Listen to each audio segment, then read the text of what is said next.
The national championship will take place next week, and that will be between Notre Dame and Ohio State. Believe it or not, Drew, I picked Notre Dame for the national championship, but I also picked Texas as well. So got 1 out of 2, but we can live with that. Drew, we wanted to break down this game really from a talent standpoint. When you look at these two teams, I think two of the most established programs, two of the most well put together programs, and you got to give a lot of credit not only to Marcus Freeman and Ryan Day, but the two guys leading up both of those front offices for Ohio State and Notre Dame, one being Mark Pantoni, the other one being Chad Bowden at Notre Dame. And Drew, let's really kind of start with the Irish. You look over the last 4 cycles, they haven't had a class ranked lower than number 12. Obviously, a good foundation built there when Brian Kelly was there. Marcus Freeman takes over, and it seems like he's just been able to take this Notre Dame roster to a completely different level. A lot of that had to do with what he's done at the quarterback position. But, Drew, I would just say, maybe I'll tee you up here with Notre Dame. What are some of the things you've kind of looked at that maybe have stood out over the last couple of weeks, have stood out over the season? When you look at the Irish, that's really kind of helped propel them not only in a national spotlight, but put them one game away from being a national title champion of all of college football.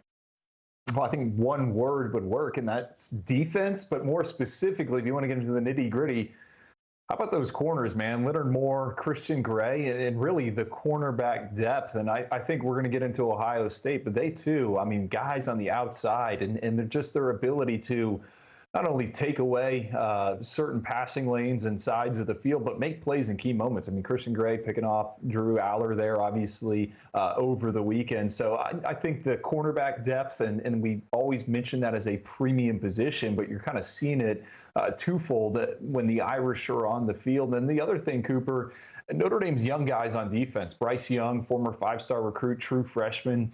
He played a ton of snaps against Penn State. You also have Kingston Viamo-Asu, the linebacker.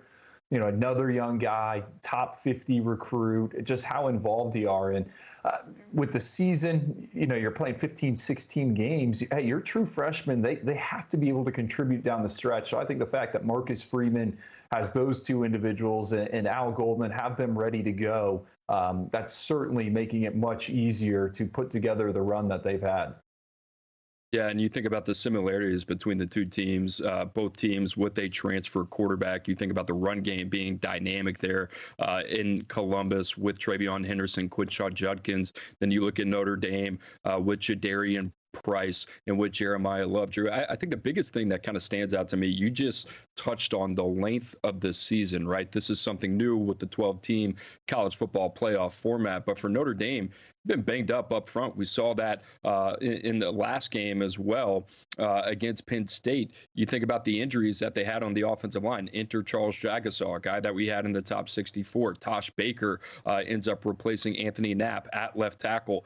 To be able to sustain those type of injuries, I think goes to show that depth is so important at premium positions, especially along the offensive line. You look at Ohio State, it's the same thing with them. They lose Josh Simmons. They lose Seth McLaughlin. They have to move Donovan Jackson over to left tackle, and you're mixing and matching at this point of the season. You're just trying to find a winning combination to keep those guys behind you clean, like Will Howard, like Riley Leonard, right? Being able to give them the time to be able to get the ball to their playmakers. I think it's a testament to those guys that we talked about, Mark Pantoni and Chad Bowden, what they've done from a talent identification and depth standpoint. Depth to me is just so critical. And then, Drew, the other thing that kind of stands out, both of these teams made offensive coordinator changes last year. And I'll say this, you know, Ohio State, they go out there, they get Chip Kelly. That's a familiar face and somebody that is a really important piece to Ryan Day. Marcus Freeman goes out and gets Mike Denbrock from LSU, who's coming off a year where LSU had one of the most dynamic offenses in college football history, not to mention a Heisman Trophy winner and 2 first-round picks at the receiver position. And really not that many people talked about it. And you think about the contributions that both Chip Kelly and Mike Denbrock have made. You got to give Marcus Freeman and Ryan Day a lot of credit when you're trying to thread the needle to going from really, really good to great, trying to take that next step from maybe college football playoff quarterfinals, semifinals to how do we win a national championship. Drew, to me, these have been two of the most complete teams throughout the entire season. And here's the other thing that I'll add. I know this is long-winded. They both have scar tissue.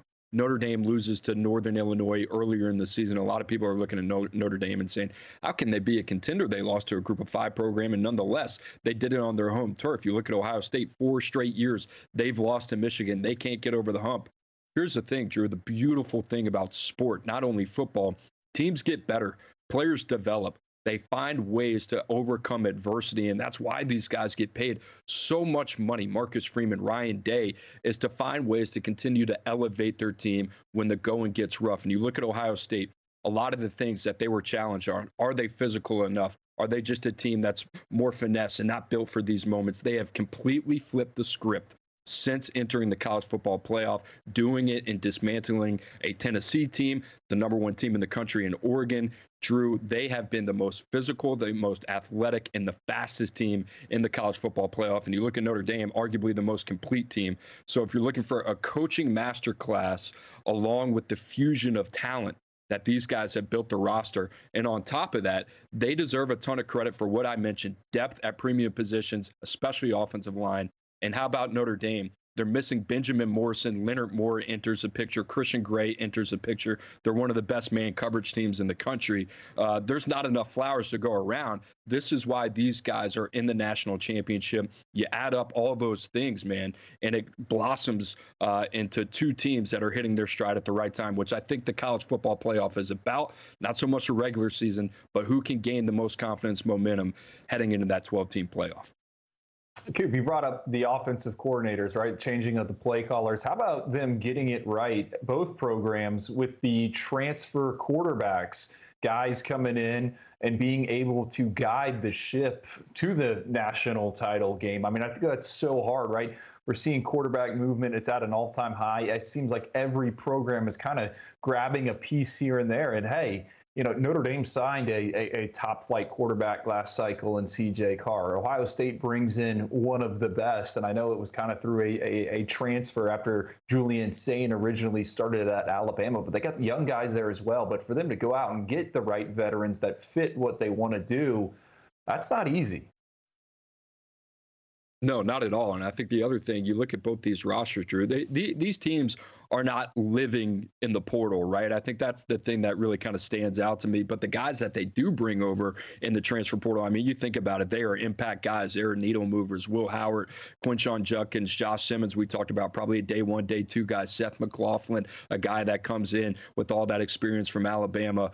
You look at Notre Dame, what they were able to bring in. Riley Leonard, Bo Collins, Chris Mitchell, both those guys more kind of window dressing, supplementary pieces. But Jordan Clark on defense, R.J. Oben, who's been able to make an impact here over the last couple of weeks. So you got to give credit to Notre Dame and Ohio State building a very, very strong foundation, and then add in the salt and pepper along the way that helps them get the extra mile, which, Drew, that's kind of my next question. I want to take a look at the future for both teams here, because you look at Ohio State, one of the best teams in the country, ranked number 3 in the 24/7 Sports Talent Team Composite. They don't seem to be going anywhere.